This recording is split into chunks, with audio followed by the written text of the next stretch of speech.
Daniel, capítulo 10, verso número 12. Vamos a continuar con nuestra serie que estamos llevando los días domingos y que estamos llegando a la parte final. Fieles hasta el final. Este es el tema número 37 de esta serie. El tema de esta mañana, sin fuerzas. Vamos a ver, hermanos, ahora otra parte de la revelación de Dios. El capítulo 10 es un relato personal de Daniel con respecto a la última revelación que Dios le dio. Pero tenemos que tener algunas cosas en claro, hermanos. La revelación en las Escrituras es progresiva. Es decir, Dios, de alguna u otra manera, va revelando su voluntad a la gente. Dios va utilizando personas. Pero a medida que va la revelación pasando, la revelación va cesando. Y vamos a ir viendo cómo es esto. No podemos tomar, por decir este pasaje, yo leí algunos comentaristas diciendo, es que aquí dice que el profeta no tenía fuerzas y el ángel lo tocó y entonces recobró las fuerzas. Entonces, la pregunta que viene es, ¿deberíamos pedir que Dios envíe ángeles para que nos renueven las fuerzas? La respuesta es no. Colosenses dice que no debemos hacer ese tipo de oraciones. No debemos hacer ese tipo de oraciones de buscar que Dios envíe sus ángeles y que nos ministren. Eso no es bíblico. No es bíblico, y hoy muchas iglesias o congregaciones hacen ese tipo de cosas. Y van en contra de las Escrituras y de la revelación de Dios. Pero vamos a leer y voy a adentrarme a este tema. Voy a irme un poco o tratar de explicarlo lo más que yo pueda. Entonces me dijo Daniel, no temas, porque desde el primer día que dispusiste tu corazón a entender y humillarte en la presencia de tu Dios, fueron oídas tus palabras y a causa de tus palabras yo he venido. Mas el príncipe del reino de Persia se me opuso durante 21 días.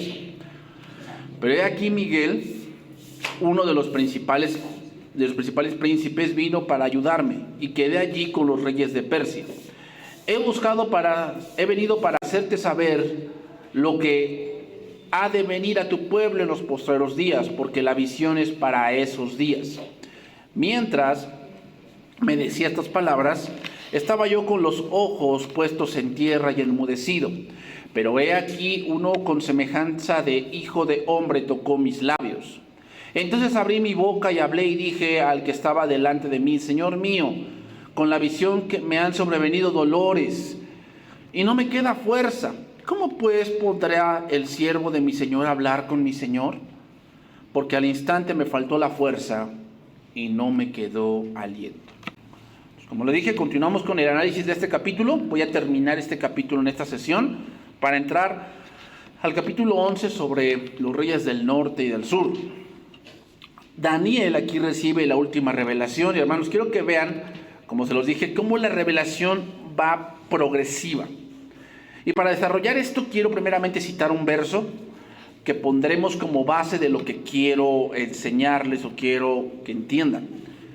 Éxodo capítulo 33, verso número 9. Una de las cosas que hoy estamos viendo en la iglesia moderna es que hay mucha gente que se llama profeta y dice que ellos hablan y las puertas se abren y desatan las bendiciones de Dios y cosas que son antibíblicas, hermanos. ¿Por qué? Porque los profetas no hacían eso. Los profetas no hacían eso, o sea, no estaban para ese tipo de cosas. Los profetas estaban para hablar la palabra de Dios, la revelación de Dios. Entonces, miren este pasaje, dice Éxodo 33, 9. Cuando Moisés entraba en el tabernáculo, la columna de nube descendía y se ponía a la puerta del tabernáculo y Jehová hablaba con Moisés. Y viendo todo el pueblo la columna de nube que estaba a la puerta del tabernáculo, se levantaba cada uno a la puerta de su tienda y adoraba. Y ven el versículo 11, es interesante. Y hablaba Jehová a Moisés cara a cara, como habla cualquiera a su compañero, y él volvía al campamento, pero el joven Josué, hijo de Nun, su servidor, nunca se apartaba de en medio del tabernáculo. Quiero remarcar que Jehová hablaba con Moisés cara a cara. Y creo que hemos leído esa frase, es decir, Moisés entraba al lugar santo y desde el lugar santísimo Dios le hablaba y era audible lo que él escuchaba. La revelación aquí, primeramente, hermanos, es directa. Dios hablando con Moisés es directa. ¿Por qué razón? La razón es porque no había todavía revelación escritural. Se estaba componiendo apenas el canon. O sea, la revelación con Moisés, por eso Moisés es uno de los más grandes profetas. ¿Por qué? Recibió revelación directa. Los demás profetas, Jeremías, Isaías, Malaquías, David, Daniel, no fue revelación directa. Fue revelación escritural, o sea, la revelación cambió. El que recibió revelación directa fue Moisés. ¿Por qué? Porque por eso dice esa frase, hablaba cara a cara. La frase que se repite allí da la idea o quiere decir que lo que escribió Moisés con respecto al Pentateuco fue una revelación directa. Y eso ya no se da solamente con Moisés. Moisés, a través de esa revelación directa, estaba poniendo las bases para lo que vendría después. Por eso dijo Jesús en Mateo 5:17, no penséis que he venido para abrogar la ley y los profetas. No he venido para abrogar, sino para cumplir. Y vean lo que dice, porque de cierto os digo, que hasta que pasen el cielo y la tierra, ni una jota, ni una tilde pasará de la ley hasta que todo se haya cumplido. Lo que Jesús está diciendo en este pasaje, primeramente, es que la ley es palabra de Dios. Es lo primero que está diciendo. O sea, porque hoy en día, hermanos, muchos ponen en tela de duda la autoridad. O sea, hoy en día el pensamiento que hoy se tiene, la corriente que hoy está en el mundo, una de las características que tiene es ¿por qué de creer eso? O sea, es que Dios hizo los cielos y la tierra. ¿Quién dice? Pues la Biblia. ¿Y por qué de creer la Biblia? O sea, empiezan a menoscabar la autoridad. Pero una de las razones, hermanos, porque la Biblia es la máxima autoridad, es porque es inspirada por Dios. Lo que son los primeros 5 libros de la Biblia fue una revelación directa. Y después cuando Jesús dice que ni una jota ni una tilde pasará, significa que la revelación que Dios ha dado a través de los profetas, a través de todo lo que se ve, y es más, hasta el Nuevo Testamento, tiene su base en la revelación directa que Moisés recibió. Por eso no hay profeta como Moisés. Y dice, no hay profeta como ningún, dice, no se levantó profeta como Moisés que hablaba con Dios, ¿cómo? Cara a cara, significa recibía revelación directa. Yo no recibo revelación directa. Yo recibo iluminación escritural a base del estudio de las escrituras. No hay como Moisés, ni habrá ya más. ¿Por qué? La revelación dada a Moisés fue directa. Fue hablando directamente. Moisés entraba al tabernáculo, Dios le daba instrucciones y él salía al pueblo y hablaba. Con Josué, ¿qué se le dice al principio? Esfuérzate y sé valiente. Dice, nunca se apartará de tu boca este libro de la ley, sino que de día y de noche. O sea, ¿te das cuenta? O sea, ya no es, yo te voy a decir, ya no es así. Ya hay algo escritural. Ahora dedícate, ¿ahora qué? A estudiar la revelación directa que yo le di a Moisés. ¿Se dan cuenta? O sea, no decíamos que Josué no reciba revelación, claro que recibía, pero ya no como Moisés. Eso es muy importante, hermanos, porque hoy en día todos tienen revelación, supuestamente. Que se fueron al infierno, que se fueron al cielo, y no se amoldan a lo que las escrituras dicen. Y si no se amoldan a las escrituras, no debemos creerlo. Punto. No, pero es que yo siento que si es de Dios, pues sentirás el sereno. Pero si no se amolda a las Escrituras, no debemos creerlo. Porque hoy, hermanos, hay muchas de esas gentes que no, Dios me dijo, no, Dios me está diciendo que esto y que el otro. Si no se amolda a las Escrituras, hermanos, ya nadie recibe revelación directa. Ya nadie. ¿Por qué? Porque ya está el canon. Entonces, hermanos, nadie como Moisés. Los demás profetas, David, Isaías, Jeremías, Daniel, Malaquías, todos ellos recibieron revelación de manera escritural. Es decir, ahora la revelación era escritural. Cuando dice que Dios les hablaba, ya había varios elementos antes, cuya fundamento era la ley. Por decir, cuando Jeremías le dice, te voy a enviar a un pueblo duro de cerviz, que no te van a oír. ¿Qué no van a oír? Que les recuerde qué. O sea, básicamente, la palabra de los profetas era recordarles que habían abandonado ¿qué? La revelación directa de Dios. ¿Cuál? Pues la ley. ¿Se dan cuenta? O sea, ya la revelación no estaba fuera de. Toda la revelación ya de los profetas tenía que ver con la revelación directa que ya estaba. Entonces, ya había varios elementos, por decir, en la revelación de Daniel. Por decir un ejemplo, cuando leemos de Daniel de las 70 semanas, ¿qué leyó Daniel para orar por que Dios le revelara eso? El profeta Jeremías. ¿Se dan cuenta? Revelación escritural. O sea, ya no es revelación directa de que, pues yo no sé qué vamos a hacer. No. Dios se comunicaba de esas maneras. Por decir, Abraham era revelación directa, no había cosas escriturales. Pero se dan cuenta, cuando llega la ley, la revelación cambia. Y cuando llega Cristo, la revelación cambia. Es obvio. Y cuando Cristo se revela en su gloria al evangelista Juan, al apóstol Juan, la revelación cesa. Entonces, hermanos, menciono esto porque al leer Daniel, veamos que le es enviado un ángel para darle el mensaje. ¿Por qué? La pregunta es, ¿acaso Dios no puede dar un mensaje directo? O sea, ¿por qué no fue Dios quien de verdad le habló ahí? Fue Gabriel el que se le presentó ahí. Bueno, esto es para que entendamos que la revelación a Daniel no es directa, sino escritural. Es decir, el ángel se presenta como un mensajero que se apega a lo que Dios ya reveló primeramente, hermanos.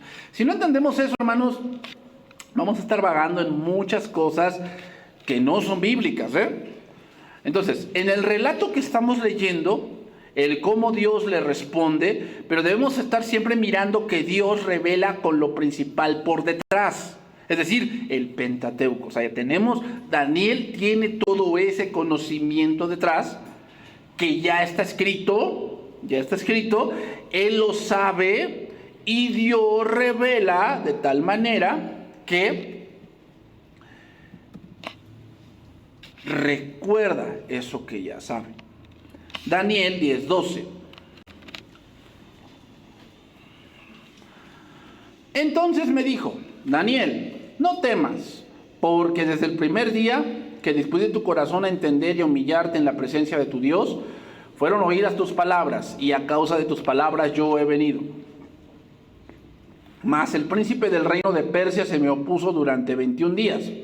Pero he aquí Miguel, uno de los principales príncipes, vino para ayudarme y quedé allí con los reyes de Persia.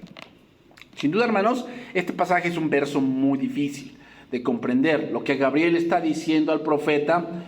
Y se menciona aquí a Miguel, un arcángel que solo tiene 4 menciones en la Biblia.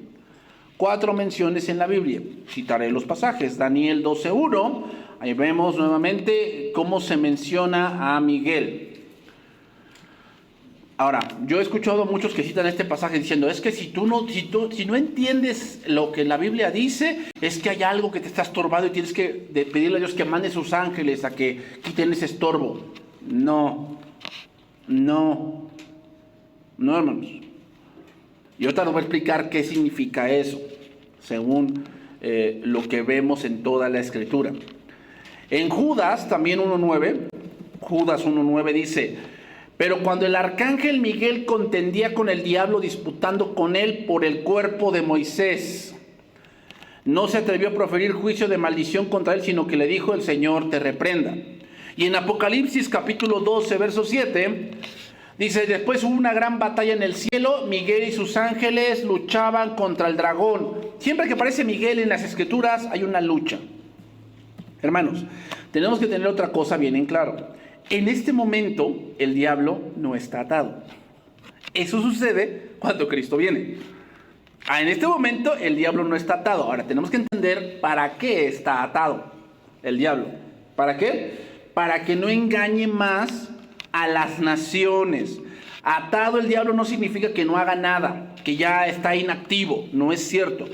El diablo está atado para que no engañe a las naciones, pero en este punto Satanás no está atado aún.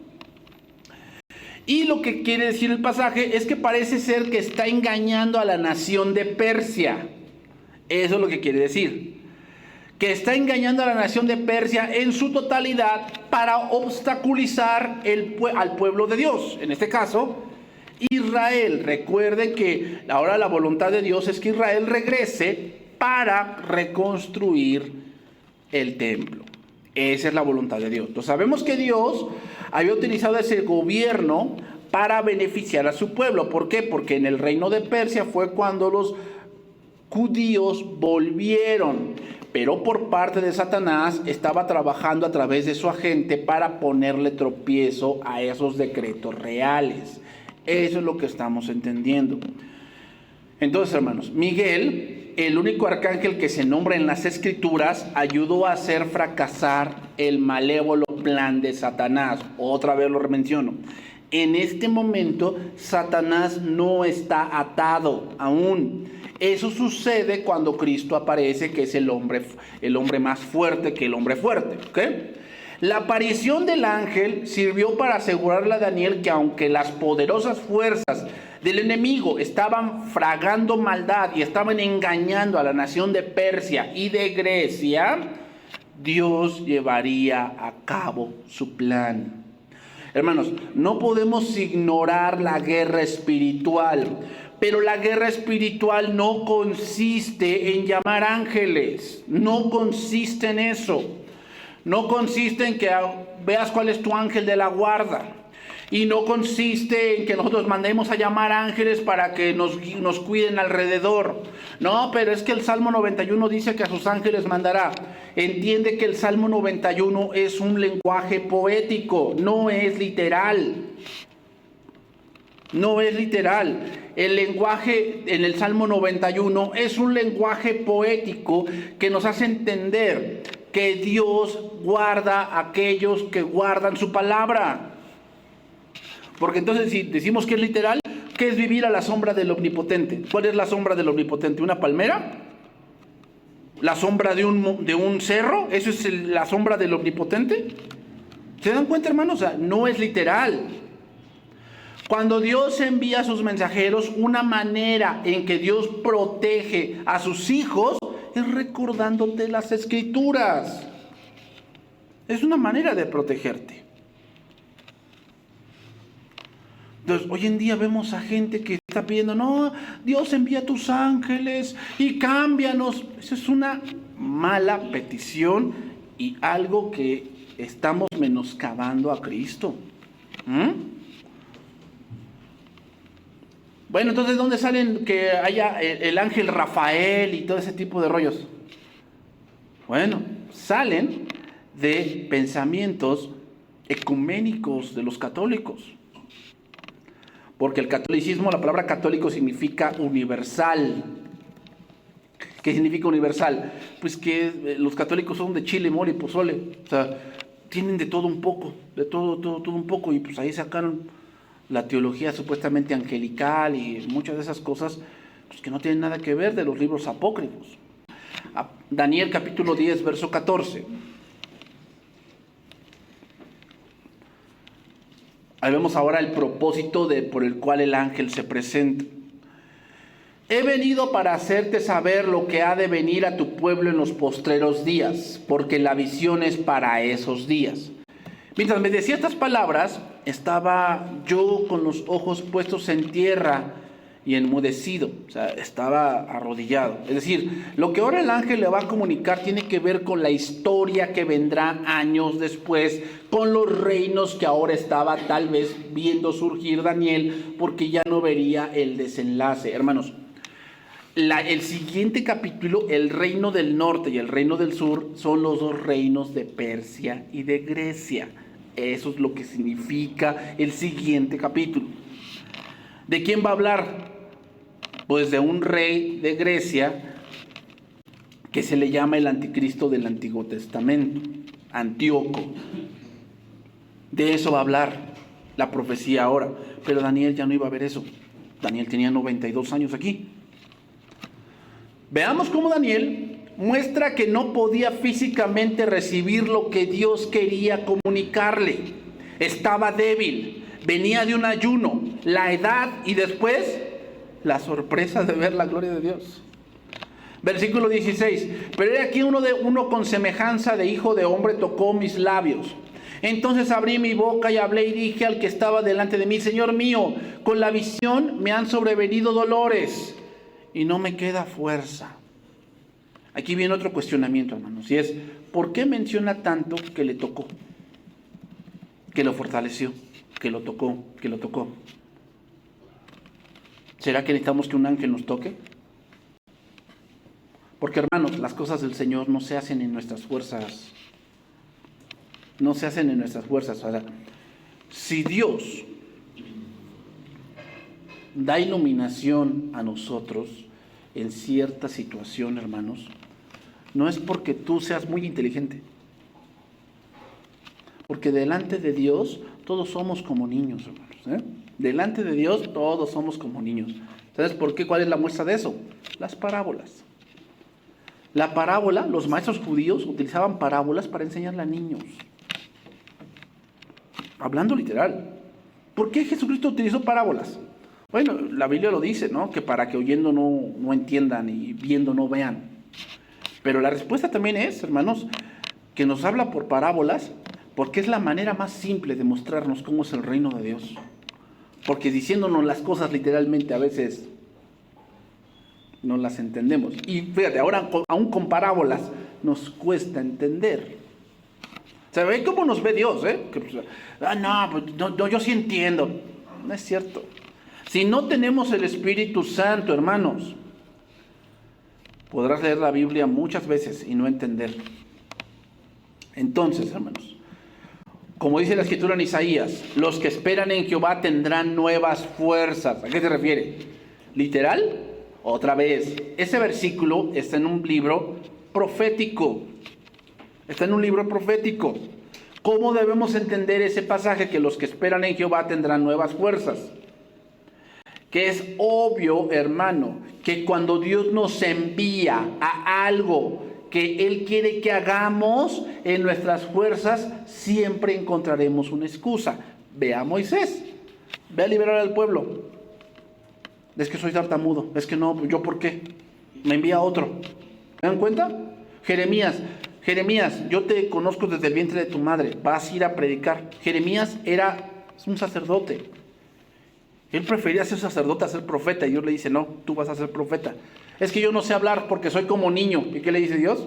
No digas soy niño, porque lo que yo te diga, ¿te das cuenta? O sea, la misión que Dios nos va a dar, o que nos da, no se puede hacer en nuestra inteligencia, hermanos. Si tú lo haces así, un día te vas a quedar sin fuerzas. Hermanos, la misión de ser padre o de ser madre no se puede hacer en nuestras fuerzas. No, hermanos. ¿Por qué no? Porque un día eso se va a acabar. Porque no tienes toda la sabiduría. porque no tienes toda la experiencia, requieres las fuerzas de Dios. ¿Qué es eso? Conocimiento, sabiduría de lo alto. Eso significa, hermanos. No quiere decir que por eso te vas a ir a un maratón y como confías en Jehová tus fuerzas no se acaban. Pues no, eso es absurdo. No. Lo que significa es que en las cosas que son tan difíciles en nuestro pensamiento, en nuestras fuerzas físicas, por medio del Espíritu Santo, Él nos da el querer y el hacer. ¿Qué significa el querer y el hacer? Que si yo no quise venir a la iglesia es que Dios no me puso. No me puso querer venir. ¿Será? No, pues dime tú. ¿Quién sabe por qué va? Pero el domingo la cama está bien rica. Y ya tienes que levantar y como que otros 10 minutos para que no. Es que Dios no me está poniendo el querer. Es obvio que no, hermanos. Lo que significa es lo que dice la palabra de Dios después. Como dijo Pablo en Romanos 7. Cuando escucho la palabra, mi espíritu se alegra y quiero hacerlo. Pero hay una ley en mis miembros que se rebela contra la ley de mi mente. ¿Cómo se vence? Pues sí, ¿cómo los aviones vencen la ley de gravedad? Poniendo una fuerza más grande. Ese es el punto. Cuando yo leo la palabra de Dios, estoy fortalecido. Y aunque mi carne se opone, por medio de la palabra, ese querer viene, ¿o no? Y puedo vencer. Entonces, no, es que Dios no me puso el querer. Es que así no funciona, hermanos. Así no funciona. Obviamente el Espíritu quiere, pero pues si no te has alimentado de las Escrituras, nunca vas a poder. Entonces, para muchos, Daniel ya era un viejito. Bueno, para nada, ¿va? Pero hermanos, como dice la Escritura, vamos a ver 2 Corintios 4:7.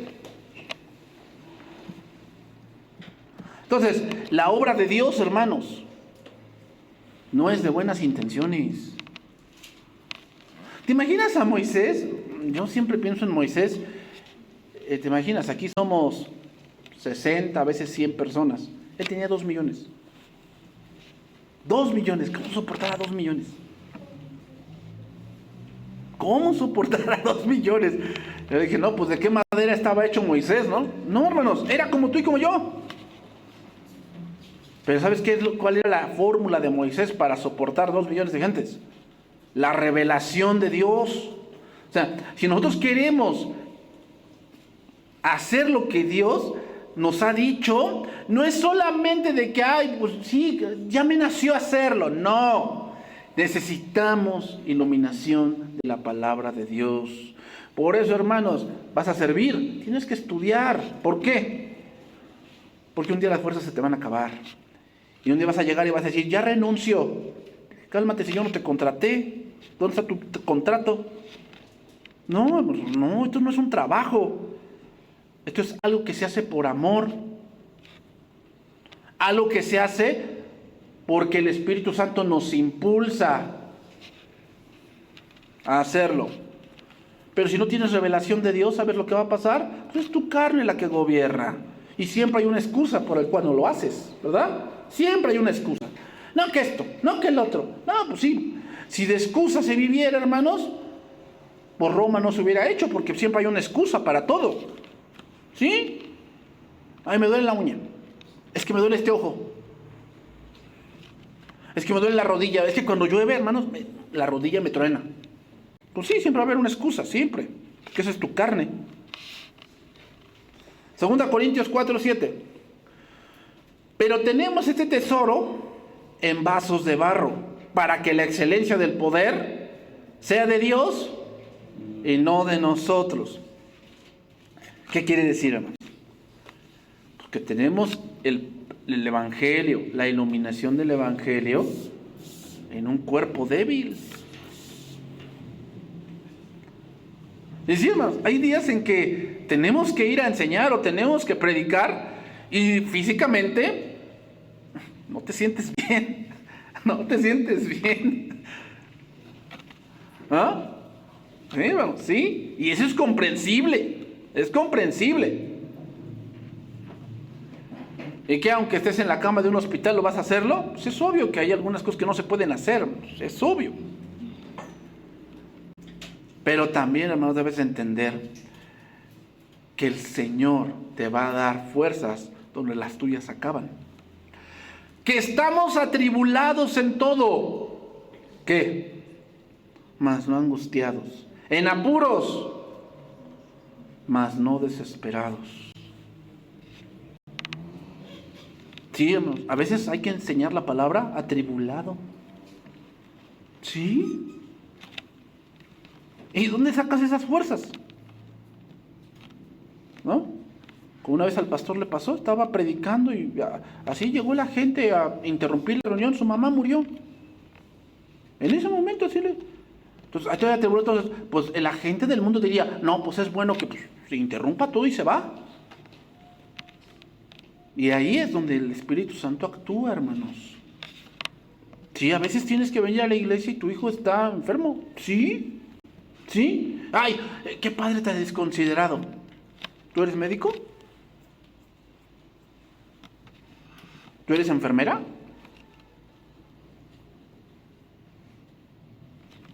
Sí, hermanos, atribulados. Pues sí, a veces. En la semana estábamos viendo videos de tornados. Imagínate que pasó un tornado, destruyó tu casa y ese día, al otro día es domingo.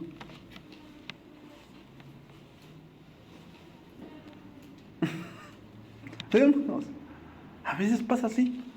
No es para que vean que yo soy bien espiritual. No, no. Es para que entiendas que las cosas cristianas, hermanos, se hacen en el espíritu. Estamos atribulados, ¿sí? ¿Pero qué? La angustia te paraliza. La angustia te paraliza.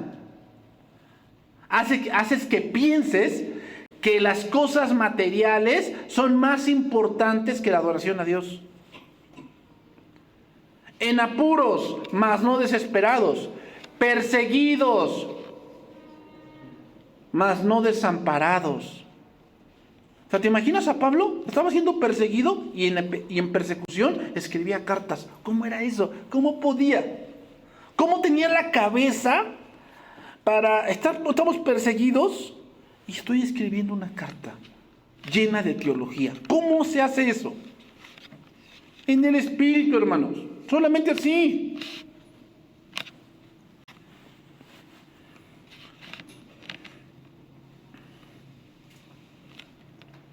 ¿Y tú por qué te enteras que la casa de al lado la asaltaron? Te paralizas. Bueno, no, ¿qué vamos a hacer? Ya no vamos a salir a la calle. Ya no salgas. No seas ingenuo. No seas ingenuo. ¿Y por qué no lo ves de otra manera? ¿Por qué fue en la casa de al lado y no en la tuya? Es que la mía tiene fachada fea, por eso no entraron aquí. Por favor. ¿Ves cómo es ingenuo? Es la mano de Dios. Que con esas cosas también Dios te quiere animar diciéndote, yo soy tu cuidador, yo soy tu ayudador, témeme, búscame. Perseguidos, mas no desamparados, derribados, pero no destruidos. ¿Sabes lo que quiere decir derribados ahí? Que sí, a veces Dios permite que te despojen. Un día aquí, saliendo de la reunión, salimos y la camioneta ya no estaba. Se la habían robado en plena reunión de domingo. Ay, ¿dónde estás, Dios? Si yo vengo a la iglesia y se roban mi coche. Derribados, pero no destruidos. O sea, sí, obvio, te duele, obvio. Pues, con tanto trabajo te costó comprarte una unidad. Sí, yo entiendo. Pero eso no te puede apartar de Dios. Ahora ya no vengo a la iglesia porque Dios no cuidó mi auto. Dios jamás prometió eso. Dios jamás prometió cuidar tus cosas, prometió cuidarte a ti. Pero como estamos en la carne, no, pues ahora ya no vengo, hasta que Dios me la devuelva. Pues te vas a quedar esperando. Porque las cosas no funcionan así. Llevando en el cuerpo siempre por todas partes La muerte de Jesús, ¿qué quiere decir? ¿Que lleva un crucifijo? ¿Una astilla de la cruz de Cristo? No, hermanos. Significa que la gente va a ver que cómo es posible que tu mamá acaba de morir y tú vas a la iglesia. Estás en tu momento de luto. ¿Qué pasó? Estás en tu momento en que te cierras en tu casa y te pones ahí a chillar y a entrar en depresión. ¿Por qué vas a la iglesia? ¿Qué pasó? Porque eres un cristiano, hermanos. ¿De qué? Que estamos para servir a Cristo, no a lo que el mundo diga. Estamos para servir a Cristo y a veces hay que entrar en esa parte del sacrificio. Veían a Pablo y decían, a ver Pablo, ¿cómo sigues a un Dios que te encarceló? ¿Cómo sigues a un Dios que hace que te azoten? ¿Cómo? Por eso explica esto Pablo. Porque el tesoro que yo tengo está en un vaso de barro, pero lo que viene para mí, ¿qué? Es más grande que lo que podamos perder aquí. Pero solamente vamos a entender eso con iluminación de la palabra, hermanos. Si tú no estudias la palabra y no tienes iluminación, muchas cosas te derriban y piensas que Dios es injusto.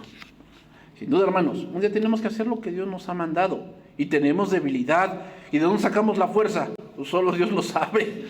¿Por qué? Porque los que confían en Él tendrán nuevas fuerzas. Daniel 10:17. ¿Cómo pues podrá el siervo de mi Señor hablar con mi Señor? Porque al instante me faltó la fuerza y no me quedó aliento. Y aquel que tenía semejanza de hombre me tocó otra vez y me fortaleció. Y me dijo, muy amado, no temas, la paz sea contigo. Esfuérzate y aliéntate. Y mientras él me hablaba, recobré las fuerzas y dije, hable mi Señor, porque me has fortalecido. Hermanos, Daniel tuvo revelación, pero cuando dice semejante, habla de un conocimiento previo. Y esto es la revelación primaria. Fue la ley, revelación directa que tuvo Moisés, pero aquí ya no es revelación directa, aquí es revelación escritural. Y como dijo Cristo a Pedro, y aquí tenemos este sentido, él le dijo, ¿y vosotros decís quién soy yo? Y respondió Pedro, tú eres el Cristo, el Hijo del Dios viviente. Entonces Jesús les dijo, bienaventurado eres Simón, hijo de Jonás, porque no te lo reveló carne ni sangre, sino mi Padre. A ver, vamos a entender un poco eso que le dice Jesús. Sabemos que hay dos revelaciones, ¿no? La revelación general y la revelación especial. La revelación general es la creación, Romanos 1, ¿no? Porque lo que de Él se conoce, su eterno poder y deidad, se hace claramente visible en la creación, de modo que no tienen excusa. Es decir, lo que Pablo está diciendo en Romanos 1 es que la creación es suficiente para que el hombre llegue a la conclusión de que hay un Dios. El cuestionamiento que tiene todo ser humano, en todos los tiempos, ¿sabes cuál es? La existencia de Dios. Y véanlo todo, las grandes civilizaciones, hasta los griegos, los romanos, los mexicas, tienen sus dioses. Es decir, tenían una revelación general de que hay un Dios. La respuesta que no podían responder es, ¿quién es ese Dios? O sea, la revelación general hace ver que el hombre dice, oye, al ver los átomos y los protones y los neutrones, eso me está diciendo que hay algo atrás. La pregunta es, ¿qué? ¿Qué hay atrás? Entonces ya vemos, por eso muchos dioses, Shiva y Buda y Mahoma y Alá y la serpiente emplumada y Tlaloc y muchos dioses. Entonces, para poder responder la pregunta, ¿quién es ese Dios?, ¿qué se requiere? Revelación especial. Se requiere el Espíritu Santo. Por eso le dijo Jesucristo, Bienaventurado eres Simón, hijo de Jonás, porque no te lo reveló, o sea, la revelación general no llega hasta ahí. Para que alguien diga que Jesús es Dios, es porque tiene revelación especial. Si no, no puede llegar ahí. O sea, a través de la revelación general no puedes llegar a decir Jesús es Dios. No. Solamente vas a poder llegar a decir, creo que hay un Dios. Sí creo que hay un Dios. O sea, sí creo que hay algo que está tomando todas las cosas. ¿Quién? Pues no sé. No sé, a lo mejor ha de ser Buda, o sea, el que más ¿se dan cuenta? Esa es revelación general. El hombre va a llegar a esa conclusión. Pero para decir Jesús es Dios, Jesús es el único camino, se requiere revelación especial. Daniel está conociendo más a Dios. Ya tenía un conocimiento previo. ¿Cuál? Nuevamente, la revelación directa a Moisés. Ya escrito, eso lo tenía Daniel. Pero hermanos, Daniel y todos nosotros necesitamos ir más allá, más a las profundidades de Dios, hermanos. O sea, lo que ahorita conoces no es suficiente, hermano. Necesitamos ir más allá, conocer más de Dios. Seguimos, Daniel 10:20. Porque ya me quedan 9 minutos, hermanos. Entonces vamos yendo por la parte final. Daniel 10:20. Él me dijo, ¿sabes por qué he venido a ti? Pues ahora tengo que volver para pelear contra el príncipe de Persia. Y al terminar con él, el príncipe de Grecia vendrá. Pero yo te declararé lo que está escrito en el libro de la verdad, y ninguno me ayuda contra ellos, sino Miguel, vuestro príncipe. Veamos aquí que se mencionan 2 imperios que estudiamos al principio de esta serie. ¿Cuál? Persia y Grecia. Al mencionarlos, hermanos, nos hace ver que Satanás estaba trabajando en la organización de sus imperios, engañándolos para tratar de estorbar el plan con Israel. Un capítulo entero, hermanos, ha sido dedicado para describir lo que ocurrió detrás del escenario de la historia del mundo. En cierta forma, era algo perturbador escuchar el mensaje de Daniel. Se enteró de cosas que no habían sucedido aún y que iban a suceder. Entonces, hermanos, debemos tener cuidado porque Satanás, aunque es el príncipe de este mundo, no quiere decir que tiene engañadas a las naciones como aquí. No, hermanos. ¿Por qué? Porque eso por ahora no lo puede hacer. No puede engañar a las naciones.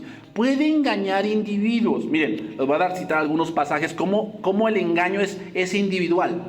Por decir, en Efesios 2:1 dice, y Él os dio vida a vosotros cuando estabais muertos en delitos y pecados, en los cuales anduvisteis en otro tiempo, siguiendo la corriente de este mundo, conforme al príncipe de la potestad del aire.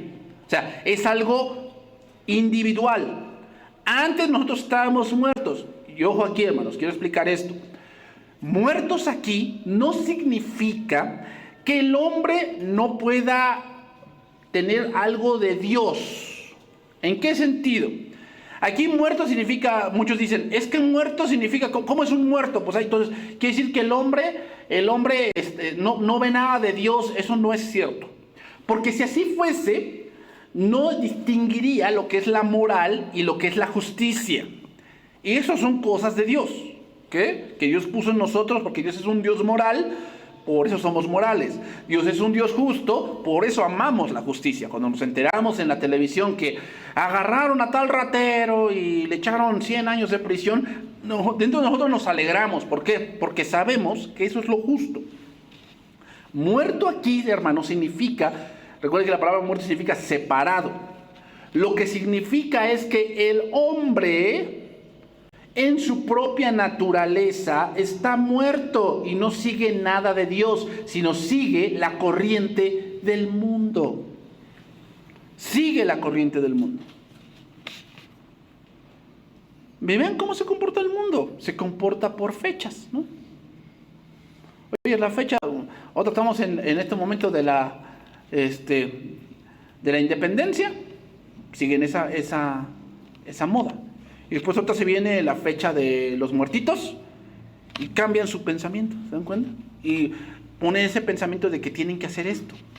Pero cuando se les pregunta, ¿por qué haces esto? Eso me decían mis papás. O sea, no sabes el origen. O sea, ¿por qué pones ofrenda el 2 de noviembre? Para los que todavía ponen, piensan que todavía su calavera regresa. ¿Por qué pones ofrenda? No, pues es que eso me enseñaron. ¿Y de dónde? ¿En qué te basas? ¿Cuál es la autoridad que te respalda en eso? Porque yo lo que creo, ¿por qué crees eso? Pues porque la Biblia lo menciona. ¿Y qué es la Biblia? La palabra de Dios. La Biblia es mi autoridad con la cual yo me respaldo y puedo decir, esto es verdad. Pero cuando tú me dices, es que esto me enseñó mi papá, de ponerle su hojaldra a mi bisabuelo porque le gustaba la hojaldra con tequila. Pues a lo mejor tu papá estaba equivocado. No creo. Bueno, esa es tu realidad, porque ¿sabes por qué? Porque te dejas cegar por que lo querías mucho.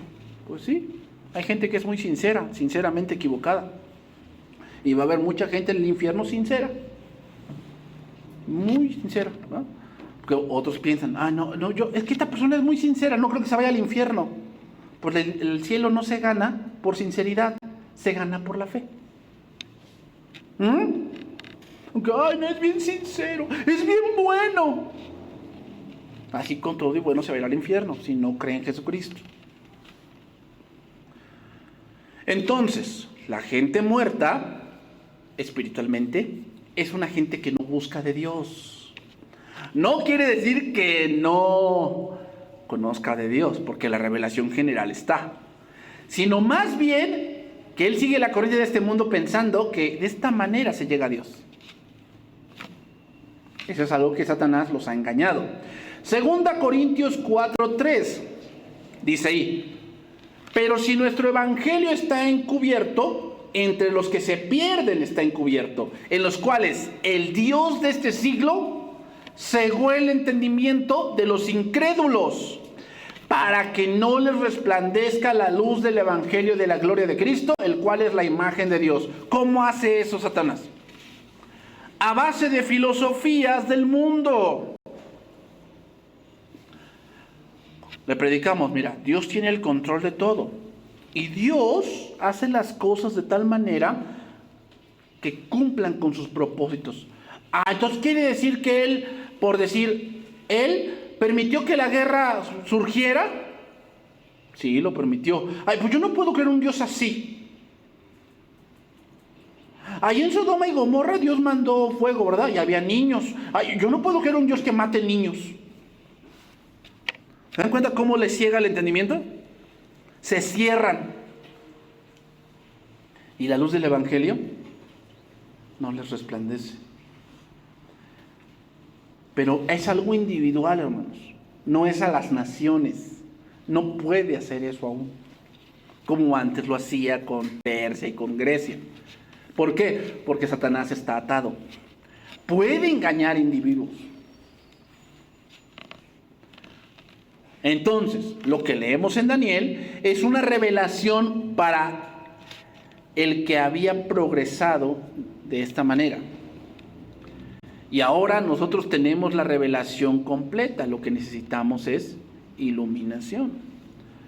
Cuando el imperio persa cayó con los ejércitos griegos de Alejandro Magno, Satanás designó a otro de sus príncipes o a otro de sus agentes para obstaculizar la obra de Dios, en esta ocasión mediante el gobierno griego.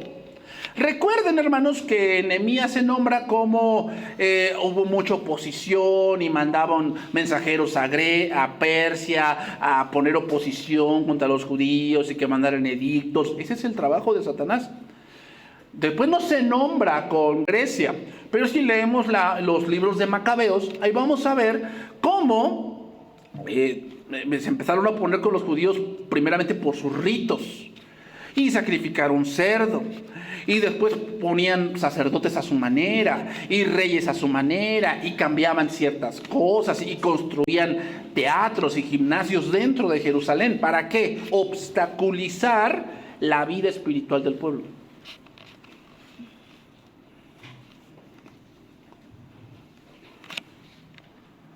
Entonces, hermanos, la guerra espiritual es real. El capítulo 10 de Daniel narra una extraña historia, una historia que no se encuentra en ninguna otra parte de las Escrituras. el visitante celestial le dio tanto a Daniel como a nosotros una visión de lo que hay tras la escena de la historia, donde podemos ver las fuerzas ocultas y que hoy también se están moviendo en el gobierno, hermanos, pero no por naciones, sino por individuos. Efesios 6:10, y con eso vamos a ir terminando. Efesios 6:10. Entonces, hermanos, la guerra espiritual es real. Pero la guerra espiritual no es que pedamos ángeles. La guerra espiritual se libra en la mente. En la mente, hermanos. ¿Por qué creen hoy que la psicología y la terapia están muy de moda? La mente, hermanos. La mente. Satanás está atacando la mente. Y nos quiere convencer que sin Dios podemos. Vean todas las filosofías del mundo en la televisión, en las novelas, en las películas, en los podcasts que se ven en YouTube. El pensamiento que están diciendo es: sin Dios tú puedes. Tú puedes sin Dios. Y si te crees eso, Satanás ha ganado mucha ventaja en tu mente. Y por eso actúas como actúas. ¿Cómo? Actúas pensando que Dios un día no te va a llamar a cuentas de lo que estás haciendo con tu dinero, con tu tiempo. De que no le estás dando tiempo a Dios en las Escrituras. ¿Tú piensas que Dios no te va a llamar a cuentas? ¿Te has creído la mentira del mundo que es tu vida y vívela como quieras? ¿No tienes que decirle a nadie lo que haces o lo que no haces? Dios te va a llamar a cuentas un día. ¿Se dan cuenta cómo perdemos la perspectiva del juicio? ¿Por qué? Porque creemos la mentira del mundo, que entre más tenemos, más buenos somos. Esa es una mentira del mundo. Y como como la gente de los vecinos te llaman que eres un triunfador y que eres bien chicho, ¿te la crees? Pues esa no es la impresión que debe importarte, te debe importar la impresión de Dios. ¿Diría Dios lo mismo? ¿Que eres bien chicho? ¿Que eres como Job? Por lo demás, hermanos míos, fortaleceos en el Señor y en el poder de su fuerza. Y vean lo que dice: vestíos de toda la armadura de Dios, para que podáis estar firmes contra las acechanzas del diablo. Una de las cosas, hermanos, que utiliza el diablo son los trucos. Satanás no hace milagros. Satanás hace trucos. ¿Alguna vez no vieron ese programa donde había un hombre enmascarado que descubría los secretos de la magia? No, es que aquí hay una cámara secreta y toda la cosa. Satanás es experto en la ilusión, hermanos. Es experto en eso. O sea, te hace creer a cosa que no es real. Por eso hoy, hermanos, tantas noches de milagros, pero son trucos. Porque le sacaron un demonio, supuestamente, ya se lo sacaron como 10 veces. Es el mismo, que lo está liberando siempre. Pero la gente, ay no, sí, aquí está el poder de Dios. Pues la Biblia dice que el poder de Dios para salvación es el Evangelio. Es el Evangelio.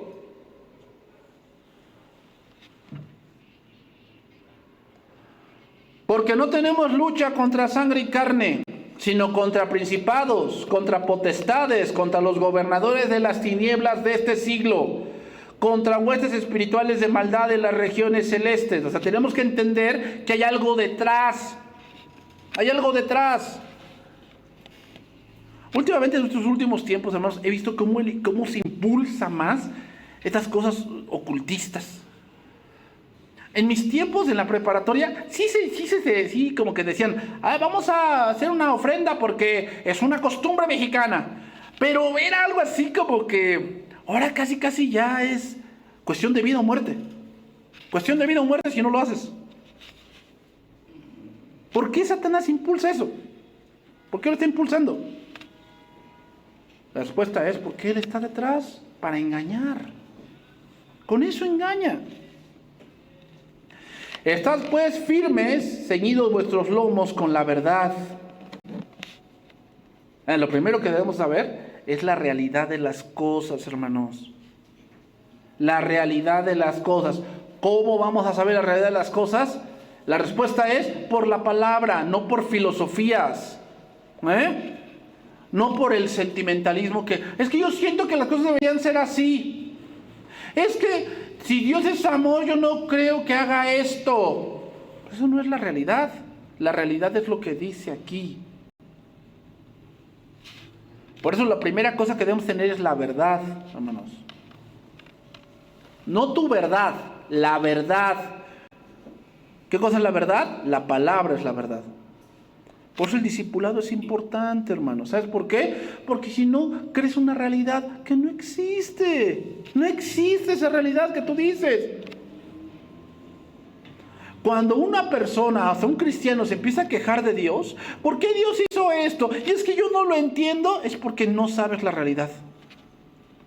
Te falta conocer a Dios. Yo estoy de acuerdo que hay cosas que no entendemos, pero no puedes vivir la vida cristiana quejándote.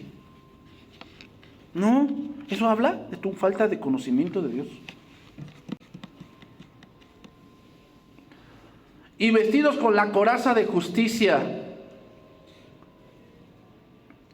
calzados los pies con el apresto del evangelio de la paz. Sobre todo, tomad el escudo de la fe, con que podáis apagar todos los dardos de fuego del maligno. ¿Cuál fue la tercera tentación de Jesús? Si eres hijo de Dios, échate abajo, porque escrito está. ¿Sabes una de las cosas que Satanás ataca en la tentación? Lo que crees. Lo que crees. ¿Y con quién le sirvió? Con Eva. Y lamentablemente con muchos cristianos también está sirviendo. Ponen en tela de duda lo que la Biblia dice. Bueno, sí dice allí, pero bueno, Dios me está diciendo. Pero lo que te está diciendo supuestamente va en contra de las Escrituras. Bueno, es que yo lo entiendo así. Pues, sábete que eso no te lo dijo Dios. No te lo dijo Dios. Eso es tu forma de pensar. Por eso el escudo, hermanos, es importante. ¿Por qué? Porque Satanás nos va a atacar la mente para que dudemos de lo que creemos.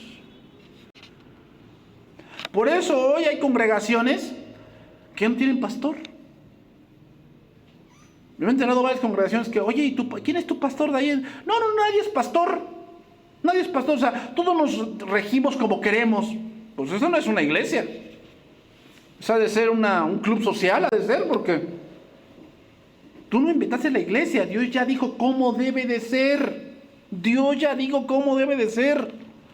¿De dónde sacas eso? Pues en la familia, así es. Vean, en la familia, cuando no se respeta la jerarquía que Dios ha puesto, la familia es un caos. Es un caos. ¿Y los hijos cómo crecen? Sin madurar. No maduran. Parte de la familia, hermanos, es que los hijos maduren. Y parte de esa madurez es que los padres les enseñen herramientas para enfrentarse a la vida, porque no siempre vas a estar tú. Eso es parte de madurar. Pero cuando no se respetan las jerarquías, hermanos, los hijos no maduran y tienen 40 años y ahí siguen queriendo chichi. Ay, no, es que si mi mamá se muere, ¿yo qué voy a hacer? Porque no los llevan a la madurez. No los llevan a la madurez. ¿Por qué? Porque dudas de la palabra. Dudas. Bueno, sí, ahí dice. Pero es que eso era para los tiempos de Pablo. Hoy estamos en el siglo XXI. Pues antes sea Dios veraz y todo hombre mentiroso. Toda filosofía del hombre que no está basada en la palabra es una mentira. Y así debes de verlo. Terminamos. Tomad el yelmo de la salvación y la espada del Espíritu, con la que es la palabra de Dios, orando en todo tiempo con toda oración y súplica del Espíritu, y velando en ello con toda perseverancia y súplica por todos los santos y por mí, a fin de que al abrir mi boca me sea dada palabra para dar a conocer con denuedo el misterio del Evangelio, por el cual soy embajador en cadenas, que con denuedo hable de él como debo hablar. A ver, ¿cómo se hace eso, hermanos? ¿Tú escribirías eso? Imagínate que estás en la cárcel y le escribes una carta a tu familia. Ya te dictaron sentencia y te van a echar 10 años. Y le dices, ya me echaron 10 años y le escribes una carta a tu familia. Familia, yo sé la sentencia y esto es voluntad de Dios. Oren por mí. Primeramente, para que soporte esto, y segundo, para que dentro de esta cárcel pueda dar testimonio. ¿Cómo se hace eso? La mayoría de la familia diría, no, busquen al mejor abogado, hagan lo que sea, pero sáquenme. ¿Por qué no dice eso Pablo? Hagan lo que sea y sáquenme. Oren, hagan una cadena de oración para que Dios abra las puertas como la hizo en Filipos con Silas. ¿Por qué no dice eso Pablo? Porque cuando tienes comunión con Dios, hermanos, entiendes más allá de las circunstancias. Y Dios te va a dar la fortaleza donde no tienes fuerzas para hacer su voluntad. ¿Cuál era la voluntad de Dios? Que estuviera en prisión. ¿Para qué? Para que tuviese descanso el apóstol. Que estaba siendo perseguido. Y la única manera de que sus detractores, sus enemigos no lo tocaran, ¿cuál era? La cárcel. Hermanos, en verdad, ¿cuánto nos falta conocer a Dios? En verdad, porque a veces con cosas tan minúsculas, ¿cómo nos derrumbamos? ¿Cómo nos derrumbamos, verdad? Y ya no queremos venir. Y sentimos que no nos aman, y que no nos quieren, y que la vida no vale nada. Deja de estar escuchando al mundo. Deja de estar pensando como el mundo. Y renueva tu mente en la palabra de Dios. Aquí terminamos este capítulo, hermanos, capítulo 10 de Daniel. Vamos a pasar al capítulo 11, si Dios lo permite, a estudiar los reyes del norte y del sur. Y vámonos yendo por la parte final del libro de Daniel, que Dios nos ha permitido estudiar en esta serie. Vamos a orar, hermanos, y vamos a terminar.